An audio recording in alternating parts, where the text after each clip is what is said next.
For more on Nigeria's vote, I'm joined now by Jonah Blank, and he's an author, an anthropologist, and a political scientist with the RAND Corporation. Jonah, thanks for being with us on this Saturday. Welcome to the broadcast. Thank you, Susan.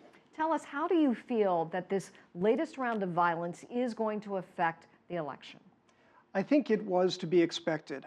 Boko Haram had threatened violence, and the one thing they can be counted upon to do is make good on threats of violence. The good news here, if it can be called that, is that the numbers are not extraordinary in Nigerian terms. The latest reports I've heard are 15 killed. To give some sort of context, in 2011, when these two candidates squared off before, reports were that up to 1,000 people had been killed in electoral violence before Boko Haram was in the fray. Was this meant to keep the voters away, to deter them from going to vote? It was, but fortunately has not had that impact. The impact of the elections remains to be seen, but tens of millions, probably dozens of millions, 20s of millions, are going to have cast their votes before this is all over.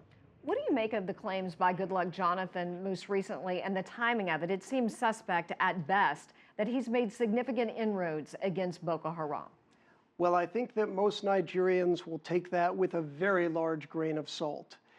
Goodluck Jonathan was seen as having cared very little about the threat to Boko Haram, partly because its victims have overwhelmingly been from the north and the east of the country, which is not his base.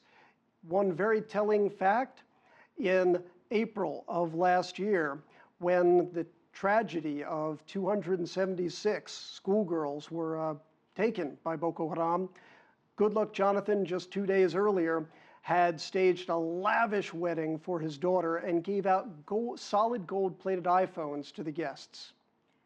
The main candidate, his opposition, Muhammadu Buhari, would he be able to make inroads against Boko Haram that Goodluck Jonathan has not? Is that the big question on most voters' minds? That is the big question on people's minds, in addition to the economic and corruption questions that are also huge. But about Muhammadu Buhari, he was a general who served as the head of a government in the 1980s, and he came to office through a coup d'etat. His own term was characterized by human rights abuses, and there are questions about his commitment to an open and religiously tolerant government.